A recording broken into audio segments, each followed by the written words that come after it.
Domine omnes qui volant, et qui ter faciunt per aerem, custodie eos in tua gratia, et dirige ad pacem sincere.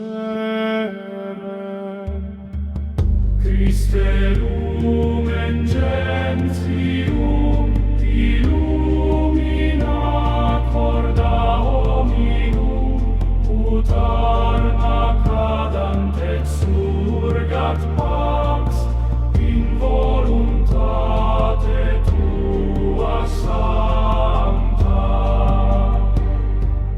Ade pacius bona Dei, feram spem in terris mens, non ignem non mortem feram, sed misericordiam conferam, per Christum principem pacis, sit caelum signum unitatis, et omnis volatus proclamet, pax hominibus bone voluntate. Escivitas Vaticana vox ascendit, non in potestate, sed in veritate, ut omnes gentes audiant, beati pacifici, boniam filii Dei vocabuntur.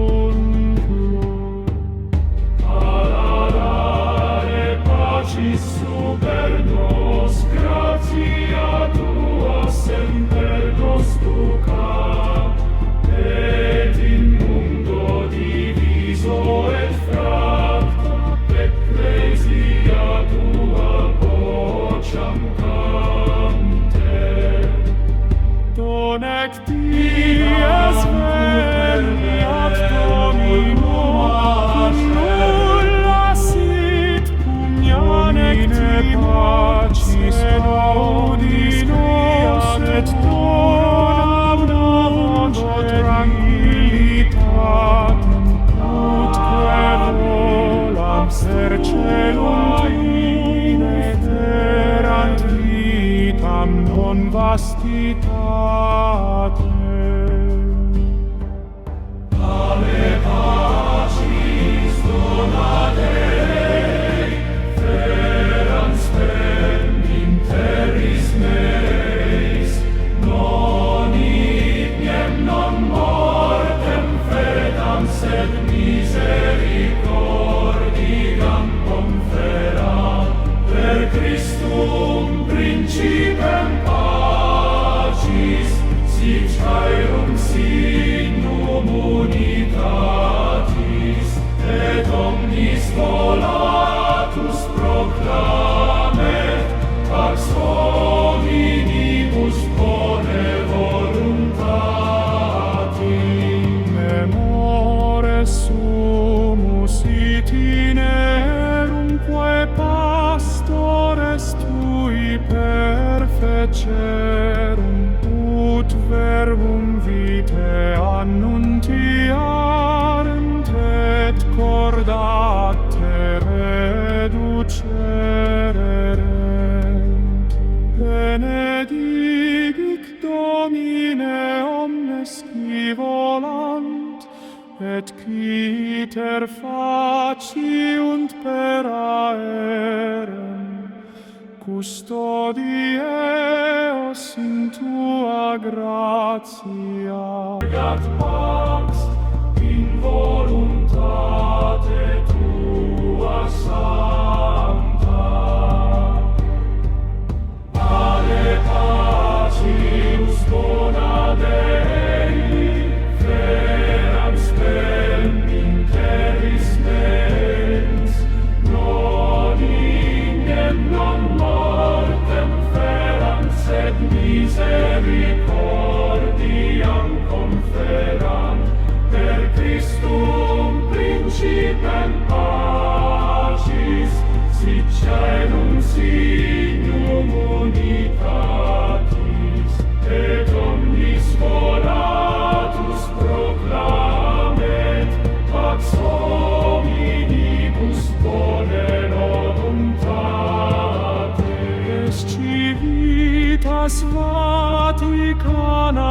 vox ascendit, non in potestate, sed in veritate, ut omnes gentes audiant, beati pacifici, quoniam filii Dei vocabuntur. Adadare pacis super nos, gratia Tua semper nos ducat, et in mundo diviso et fracta, ecclesia Tua vocem canter.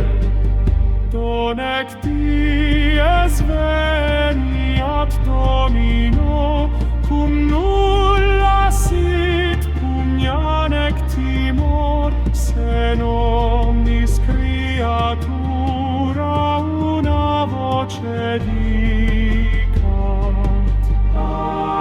Amen, pax Tua in aeternum.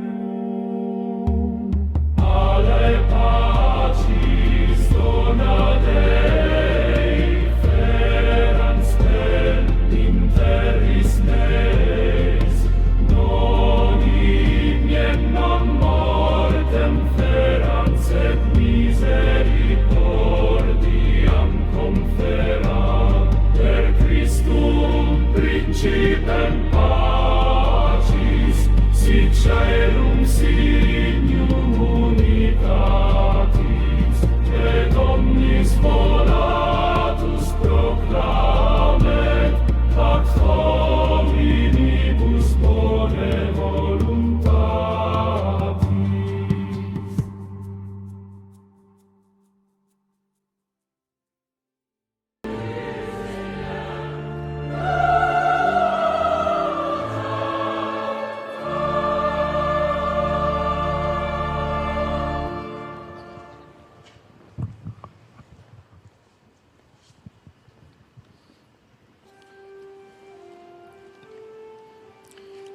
Nomine Patris et Filii et Spiritus Sancti.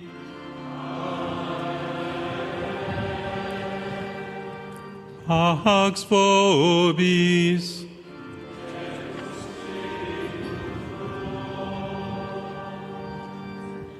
Frères et sœurs, nous célébrons dans l'Eucharistie le mémorial de la mort et de la résurrection du Christ, ainsi que le mystère de notre unité dans la communion à l'unique pain.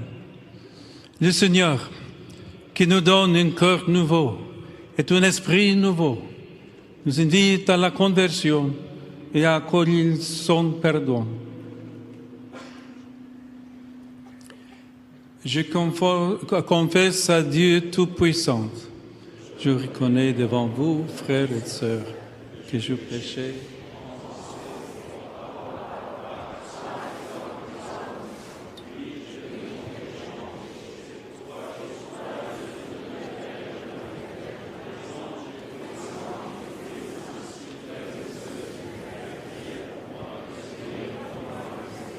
Que Dieu Tout-Puissant nous fasse miséricorde, qu'il nous pardonne nos péchés et nous conduise à la vie éternelle.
Prions le Seigneur. Seigneur Dieu, de tous ceux à qui tu as donné de renaître dans le Christ, tu as fait une descendance choisie, un sacerdoce royal. Accorde-nous de vouloir ce que tu commandes et de pouvoir l'accomplir, afin que le peuple appelé à l'éternité ait une même foi dans le cœur, une même charité dans l'action. Par Jésus-Christ, ton Fils, notre Seigneur, qui vit et règne avec toi dans l'unité du Saint-Esprit, Dieu pour les siècles des siècles.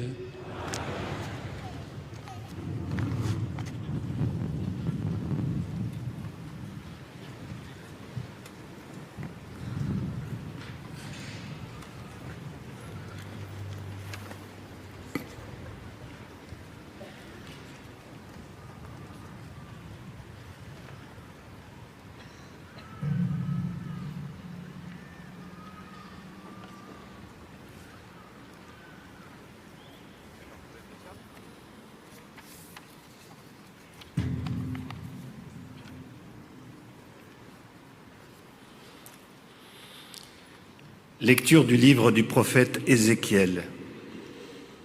Ainsi parle le Seigneur Dieu. Je vais prendre les fils d'Israël parmi les nations où ils sont allés. Je les rassemblerai de partout et les ramènerai sur leur terre. J'en ferai une seule nation dans le pays, sur les montagnes d'Israël. Ils n'auront tous qu'un seul roi. Ils ne formeront plus deux nations, ils ne seront plus divisés en deux royaumes. Ils ne se rendront plus impurs avec leurs idoles immondes et leurs horreurs avec toutes leurs révoltes. Je les sauverai en les retirant de tous les lieux où ils habitent et où ils ont péché. Je les purifierai.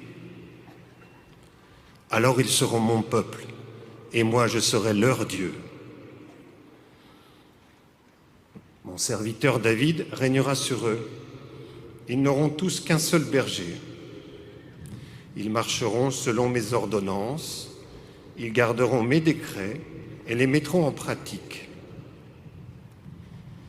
Ils habiteront le pays que j'ai donné à mon serviteur Jacob, le pays que leurs pères ont habité.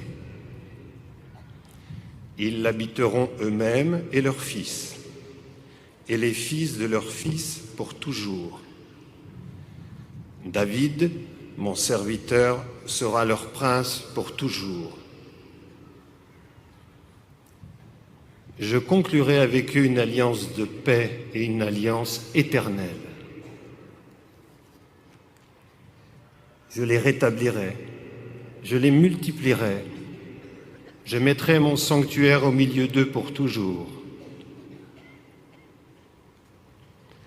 Ma demeure sera chez eux, je serai leur Dieu, ils seront mon peuple. Alors les nations sauront que je suis le Seigneur, celui qui sanctifie Israël, lorsque mon sanctuaire sera au milieu d'eux pour toujours. Parole du Seigneur.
Le Seigneur soit avec vous.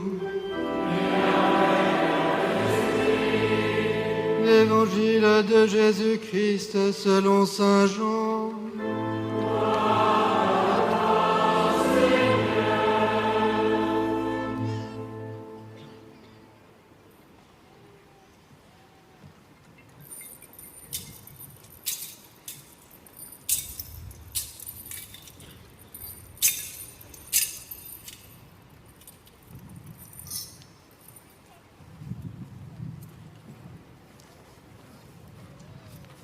En ce temps-là, quand Lazare fut sorti du tombeau, beaucoup de Juifs qui étaient venus auprès de Marie et avaient donc vu ce que Jésus avait fait crurent en lui. Mais quelques-uns allèrent trouver les pharisiens pour leur raconter ce qu'il avait fait. Les grands prêtres et les pharisiens réunirent donc le conseil suprême. Ils disaient: qu'allons-nous faire? Cet homme accomplit un grand nombre de signes. Si nous le laissons faire, tout le monde va croire en lui.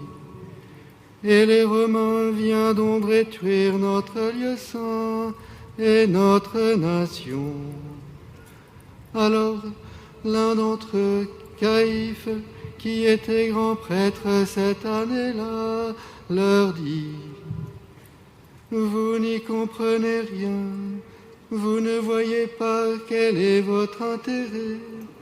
Il vaut mieux qu'un seul homme meure pour le peuple, et que l'ensemble de la nation ne périsse pas.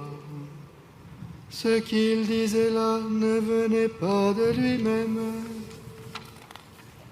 mais étant grand prêtre cette année-là, il prophétisa que Jésus allait mourir pour la nation.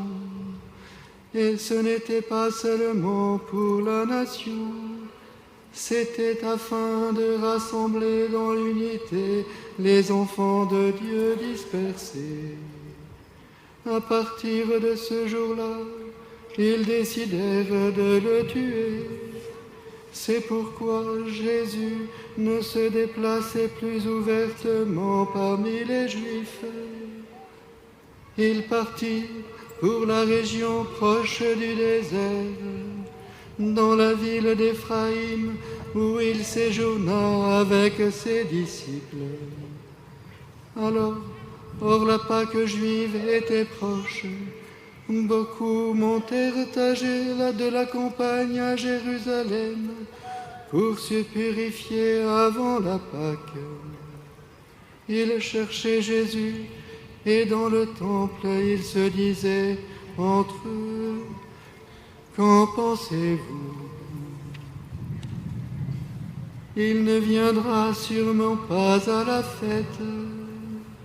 Les grands prêtres et les pharisiens avaient donné cet ordre: quiconque saurait où il était devrait le dénoncer pour qu'on puisse l'arrêter.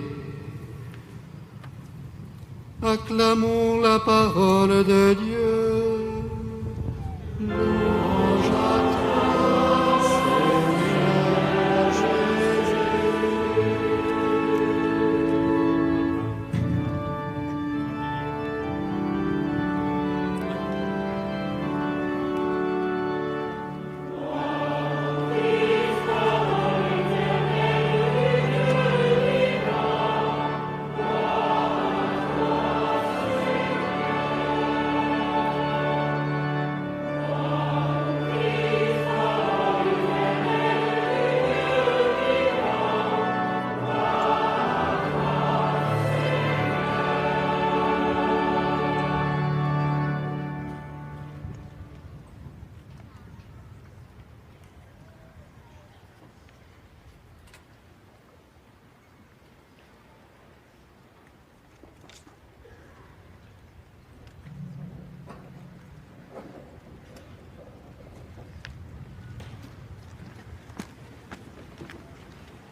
Chers frères et sœurs, l'évangile que nous venons d'entendre rapporte une décision cruelle à l'égard de Jésus. Il nous raconte les jours où les membres du Sanhédrin décidèrent de le tuer. Pourquoi cela lui arrive-t-il? Parce qu'il a ressuscité Lazare d'entre les morts, parce qu'il a redonné la vie à son ami, après avoir pleuré devant sa tombe en s'unissant à la douleur de Marthe et de Marie. C'est précisément Jésus, venu dans le monde pour nous libérer de la condamnation de la mort, qui est condamné à mort.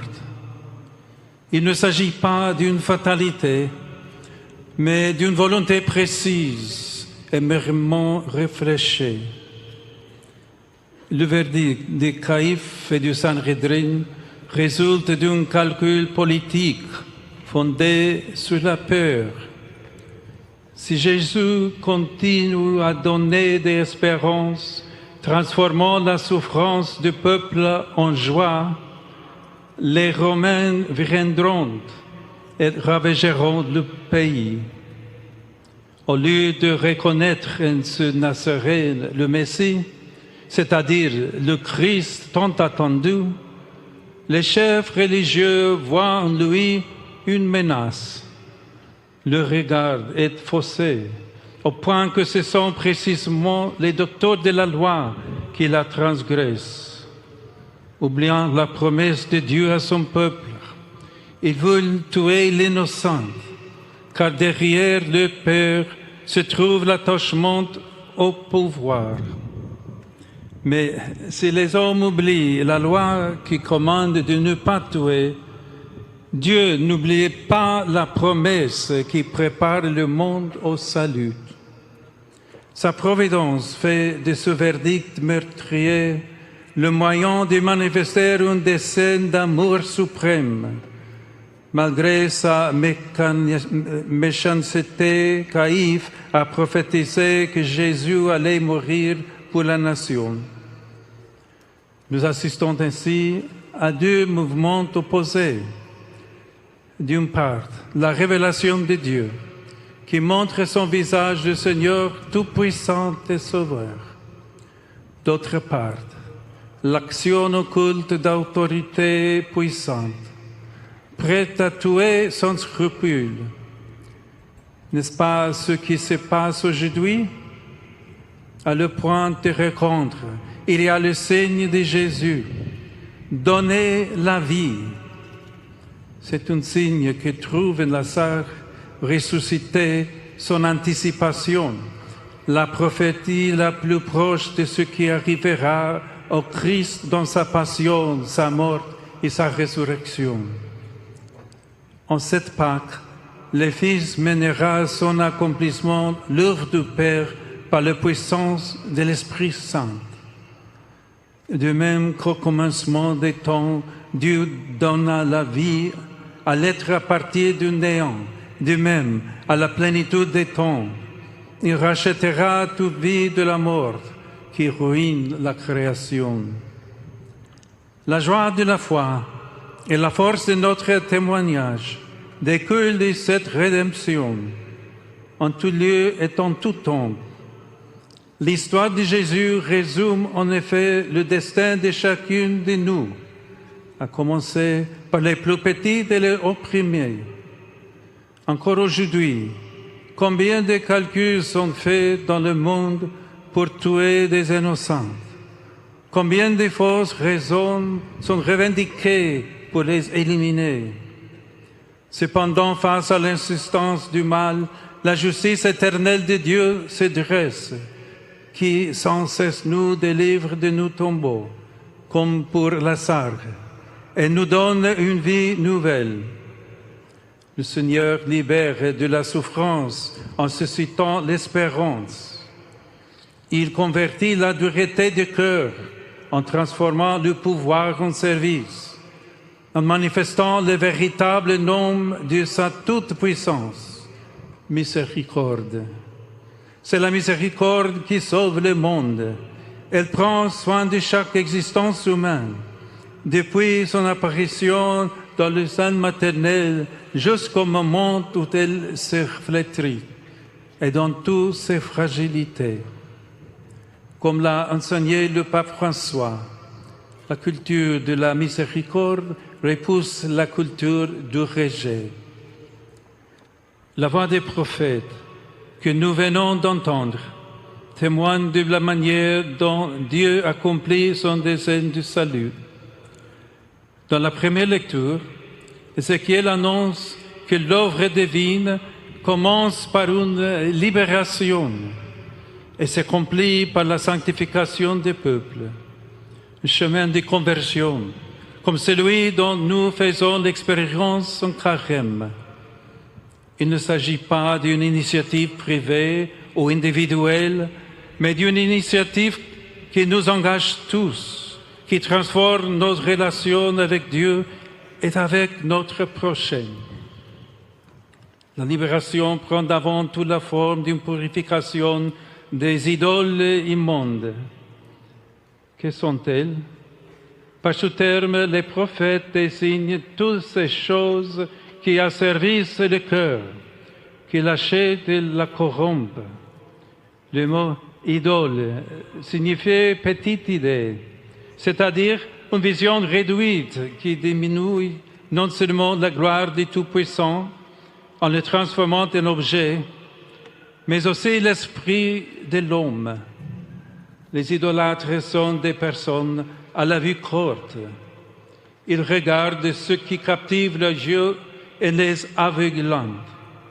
Les grandes et bonnes choses de cette terre se changent en idoles qui deviennent des servitudes, non pas pour ceux qui en sont privés, mais pour ceux qui s'en repassent, laissant le prochain dans la misère et la tristesse.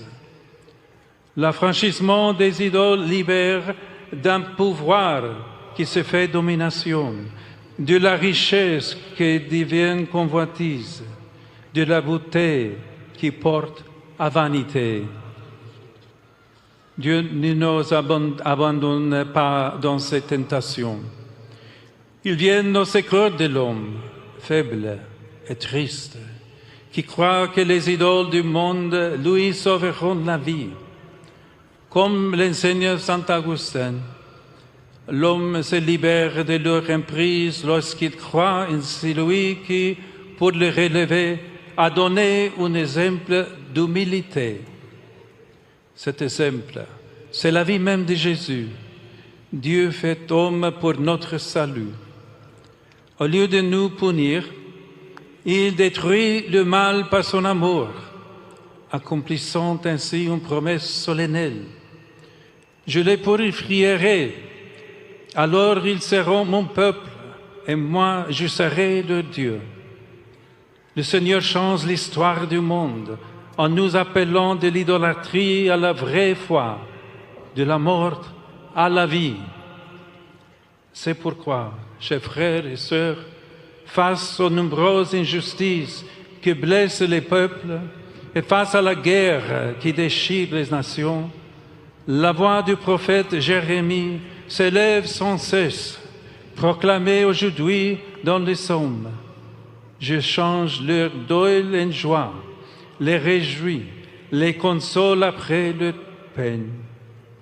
La purification de l'idolâtrie qui rend les hommes esclaves d'autres hommes s'accomplit par une sanctification, un don de grâce faisant des hommes des enfants de Dieu, des frères et des sœurs. Ce don éclaire notre présent car les guerres qui l'ensanglantent sont le fruit de l'idolâtrie, du pouvoir et de l'argent. Chaque vie brisée est une blessure infligée au corps du Christ. Ne nous habituons pas à fracas des armes, aux images de guerre. La paix n'est pas un simple équilibre des forces. Elle est l'œuvre des cœurs purifiés, l'œuvre de ceux qui voient dans l'autre un frère à protéger et non un ennemi à battre. l'Église à Monaco est appelée à témoigner en vivant dans la paix et la bénédiction de Dieu. Alors, bien-aimés, rendez heureux beaucoup de personnes par votre foi en manifestant la joie authentique, celle qui ne se gagne pas par un pari, mais qui se partage par la charité. La source de cette joie est l'amour de Dieu. Amour pour la vie naissante et indigente, accueillie et à soigner sans cesse. Amour pour la vie jeune et âgée, à encourager dans les épreuves de chaque âge. Amour pour la vie, en bonne santé comme malade, parfois solitaire, qui a toujours besoin d'être accompagné avec attention. Que la Vierge Marie, votre patronne, vous aide à être un lieu d'accueil, de dignité pour les petits, les pauvres, de développement intégral et inclusif. Au cœur de ce long carême du monde, alors même que le mal fait rage et que l'idolâtrie rend les cœurs indifférents, le Seigneur prépare sa Pâque. Le signe de cet événement, c'est l'homme, c'est Lazare, appelé hors du tombeau, c'est nous, pécheurs pardonnés, c'est le crucifié ressuscité, auteur du salut.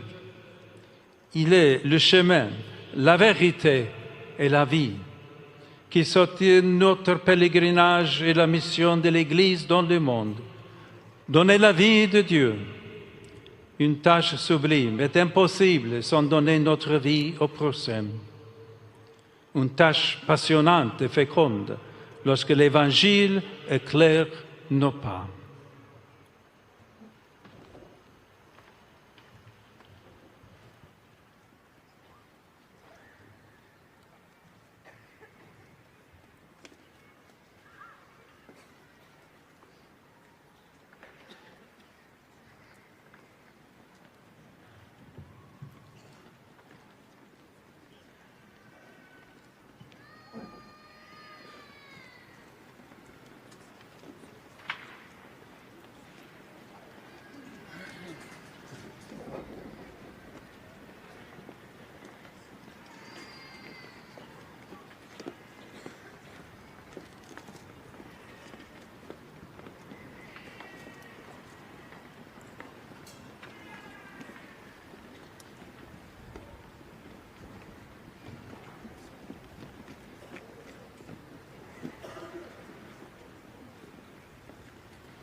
Chers frères et sœurs, à l'approche des solennités pascales, prions le Seigneur de façon plus pressante afin que l'univers entier bénéficie davantage des richesses du mystère du salut.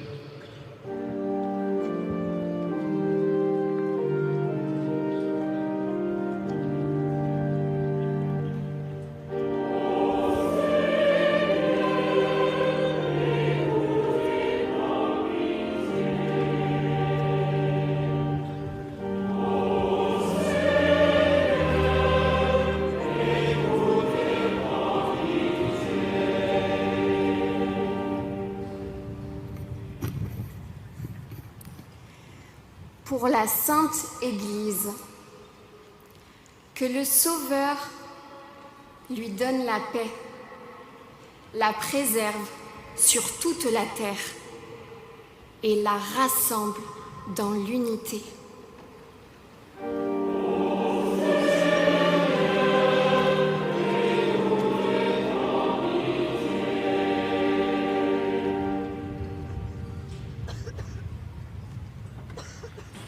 Pour notre pape Léon, que le Seigneur le fortifie par sa grâce et lui accorde d'accomplir toujours son ministère de communion.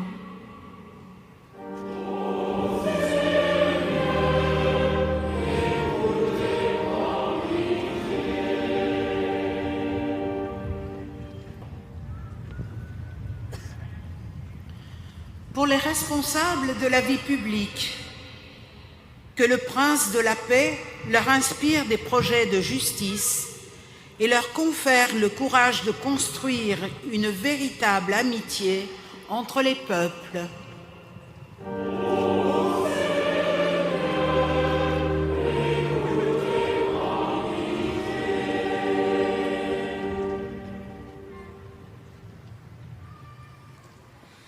Pour ceux qui sont dans l'épreuve et la souffrance, que le consolateur de nos âmes leur donne la force dans la foi, le réconfort de l'espérance et le soutien de la charité fraternelle.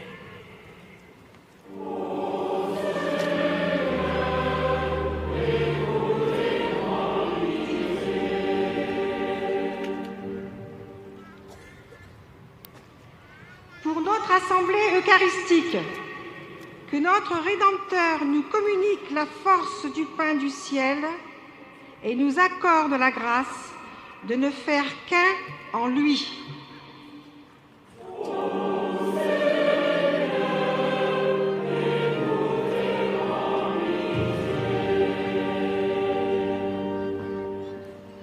Écoute, Seigneur, les prières que tu inspires toi-même à ton Église et donne ta bonté de les exaucer par le Christ notre Seigneur.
Priez, frères et sœurs, que mon sacrifice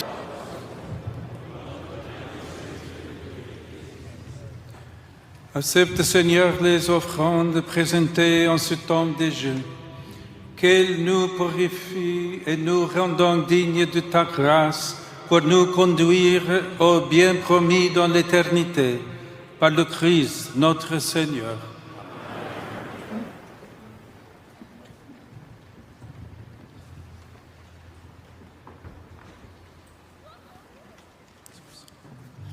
Le Seigneur soit avec vous. Élevons notre cœur. Rendons grâce au Seigneur notre Dieu. Vraiment, il est juste et bon pour ta gloire et notre salut de t'offrir notre action de grâce, toujours et en tout lieu. Seigneur Père très saint, Dieu éternel et tout-puissant.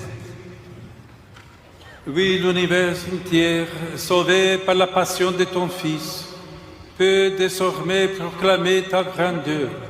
Par la puissance incomparable de la croix, apparaît en pleine lumière le jugement du monde, la victoire du crucifié.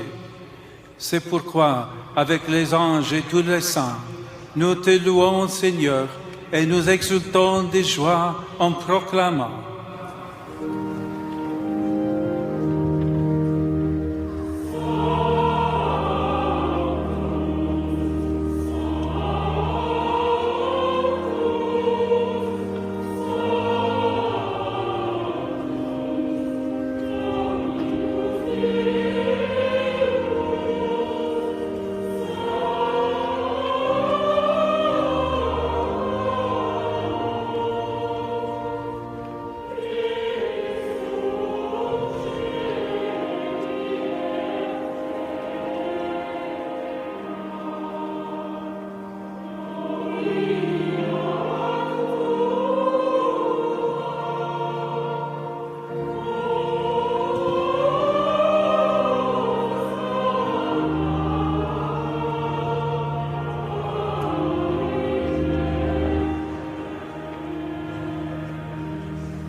Tu es vraiment saint, Dieu de l'univers. Et il est juste que toute la création proclame ta louange. Car c'est toi qui donnes la vie. C'est toi qui sanctifies toutes choses. Par ton Fils, Jésus-Christ, notre Seigneur, avec la puissance de l'Esprit Saint. Et tu ne cesses de rassembler ton peuple, afin que, du levant au couchant du soleil, une offrande puisse soit présentée à ton nom. C'est pourquoi nous te supplions, Seigneur, de consacrer toi-même les offrandes que nous apportons. Sanctifie-les par ton Esprit, pour qu'elles deviennent le corps et le sang de ton Fils, Jésus-Christ, notre Seigneur, qui nous a dit de célébrer ce mystère. La nuit même où il fut livré, il prit le pain, et tout rendant grâce, il dit la bénédiction, il rompit le pain, et le donne à ses disciples en disant, « Prenez et mangez en tous, Ceci est mon corps, livré pour vous.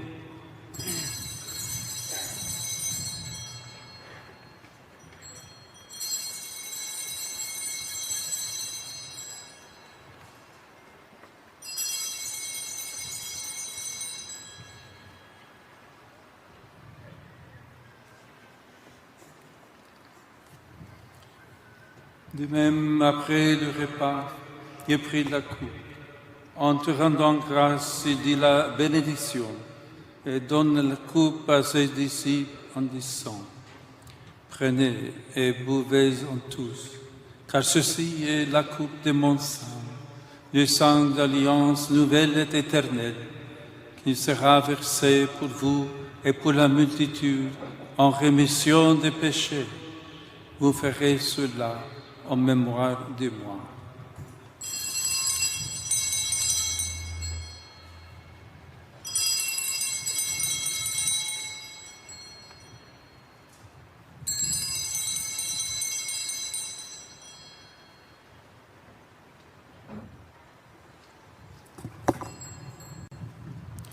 Il est grand le mystère de la foi. Nous annonçons ta mort, Seigneur Jésus. Nous proclamons ta résurrection. Nous attendons ta venue dans la gloire. Faisons ainsi mémoire de ton Fils, de sa passion qui nous sauve, de sa glorieuse résurrection et de son ascension dans le ciel, alors que nous attendons son dernier avènement. Nous t'offrons, Seigneur, une action de grâce, ce sacrifice vivant et saint. Regarde, nous t'en prions, l'oblation de ton Église, et daigne de reconnaître ton Fils qui, selon ta volonté, s'est offert ton sacrifice pour nous réconcilier avec toi. Quand nous serons nourris de son corps et de son sang, et remplis de l'Esprit Saint, accorde-nous d'être un seul corps et un seul esprit dans le Christ. Que l'Esprit Saint fasse de nous une éternelle offrande à ta gloire, pour que nous obtenions un jour l'héritage promis avec tes élus. En premier lieu, la bienheureuse Vierge Marie, Mère de Dieu, avec Saint Joseph, son époux, les bienheureux apôtres, les glorieux martyrs, saintes dévotes et tous les saints qui ne cessent d'intercéder auprès de toi et nous assurent de ton secours. Et maintenant, nous te supplions, Seigneur, par le sacrifice qui nous réconcilie avec toi, étends au monde entier le salut et la paix. Affermis ton Église en pèlerinage sur la terre dans la foi et la charité, en union avec ton serviteur, notre pape Léon, avec mon frère Dominique Marie, évêque de cette Église de Monaco, de moi-même, ton humble serviteur, l'ensemble des évêques, les prêtres, les diacres et tous les peuples que tu as rachetés. Écoute en ta bonté les prières de ta famille que tu as voulu rassembler devant toi. Dans ta miséricorde, ramène à toi, Père très aimant, tous tes enfants dispersés. Pour nos frères et sœurs défunts et pour tous ceux qui ont quitté ce monde et trouvent grâce devant toi, nous te prions. En ta bienveillance, accueille-le dans ton royaume, où nous espérons être comblés de ta gloire, tous ensemble et pour l'éternité. Par le Christ notre Seigneur, par qui tu donnes au monde toute grâce et tout bien.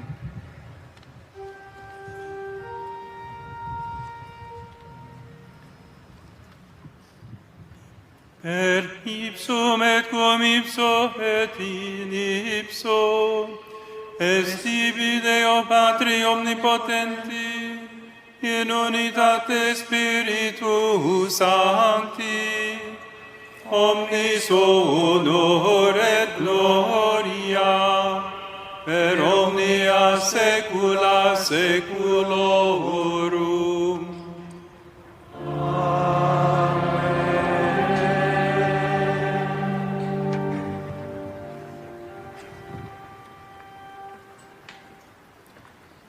Precepti salutares moniti, et divina institutione formati, audemus dicere. Pater noster, qui es in celis, sanctificetur nomen tuum, adveniat regnum tuum, fiat voluntas tua, sicut in cielo et in terra. Panem nostrum quotidianum da nobis hodie,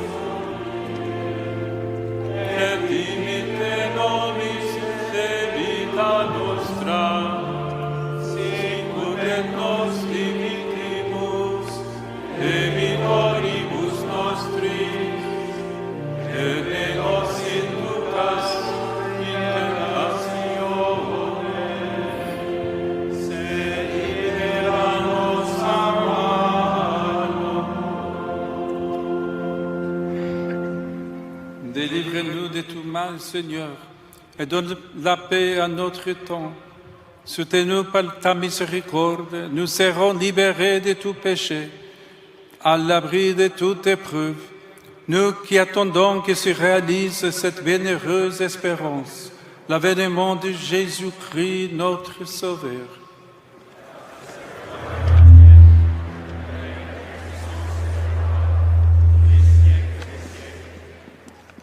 Seigneur Jésus-Christ, tu as dit à tes apôtres, je vous laisse la paix, je vous donne ma paix. Ne regarde pas nos péchés, mais la foi de ton Église. Pour que ta volonté s'accomplisse, donne-lui toujours cette paix et conduis-la vers l'unité parfaite. Toi, qui vis et règnes pour les siècles des siècles. Que la paix du Seigneur soit toujours avec vous. La charité du Christ, donne-nous la paix.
Voici l'agneau de Dieu, voici celui qui enlève le péché du monde.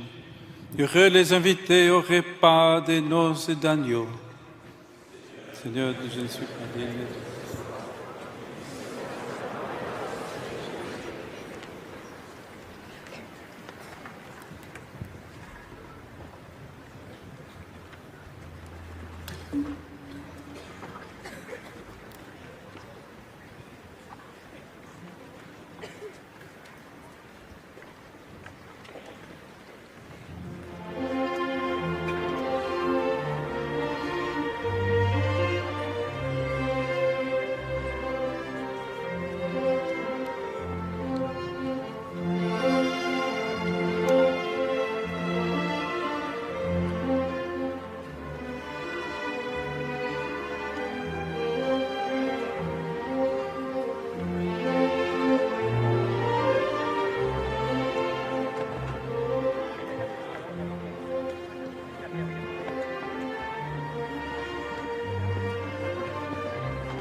Prions le Seigneur.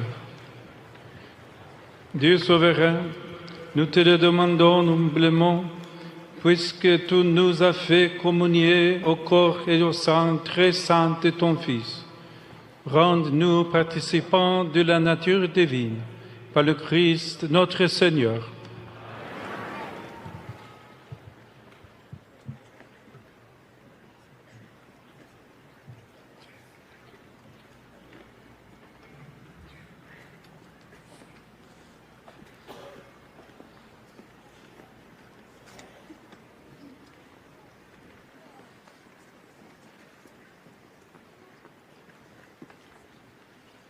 Très Saint Père, comment ne pas rendre grâce au Seigneur pour l'abondance de ses bienfaits? Car c'est lui qui est la source de tout bien. Et comme successeur de Pierre, vous êtes venu nous le rappeler. À chacune des étapes de votre voyage apostolique en terre monégasque, vous nous avez invités à un itinéraire en profondeur. Vous nous avez redit à quel point l'évangile du Christ est beau et lumineux, combien il peut encore donner goût et sens à nos vies. Vous nous avez encouragés à affronter sans crainte les défis de notre temps, conscients que nous portons un trésor capable de soutenir l'espérance, la nôtre et celle du monde. Vous avez rappelé à notre pays que son identité ne consiste pas en la seule préservation d'un héritage, mais qu'elle exige responsabilité, oubli de soi et sens du service. Alors que l'Église tout entière s'apprête à entrer dans la grande et sainte semaine, vous êtes venus affermir la foi de vos frères. Voilà pourquoi, encouragés par votre présence et vos paroles, nous voulons redire: oui, Jésus est le chemin sur lequel nous voulons marcher ensemble. Et dans la puissance de l'Esprit, nous voulons annoncer que ce chemin est largement ouvert à tous. Oui, Jésus est la vérité qui illumine, qui libère et donne sens à la vie. Et nous voulons que cette vérité saisisse nos cœurs et nos esprits, qu'elle redonne du goût à nos existences et les unifie en profondeur. Oui, Jésus est la vie, fondement de notre espérance. Et nous voulons que cette vie nous transforme et fasse de nous des témoins, des serviteurs de l'évangile de la vie, attentifs à la dignité de toute vie humaine, y compris la plus faible, prenant soin de notre maison commune et œuvrant inlassablement pour la justice et la paix. En vous assurant de notre prière, nous voulons encore une fois vous dire merci, très Saint-Père. Oui, merci.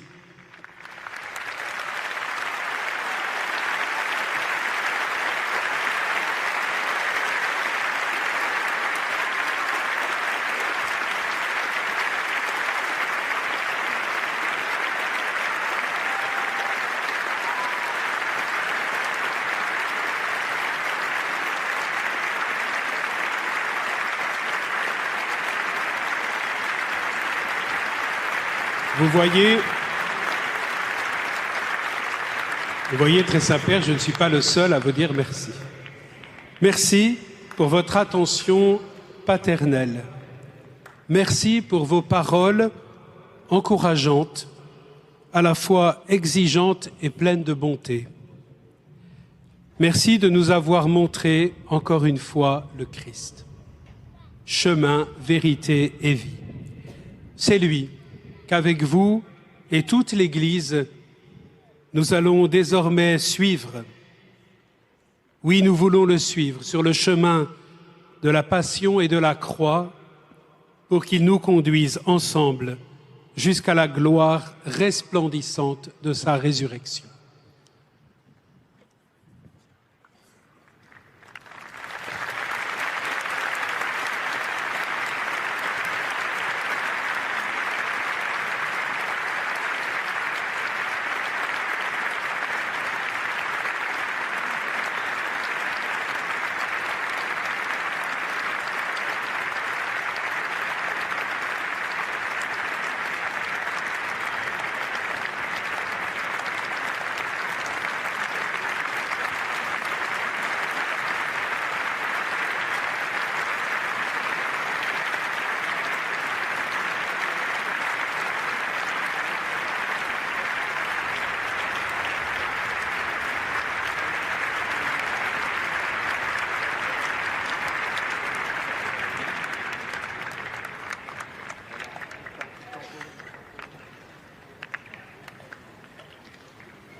Dominus vobiscum.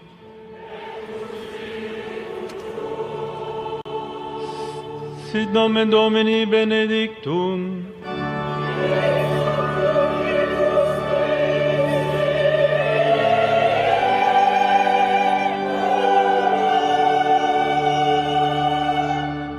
Adiutorium nostrum in nomine Domini.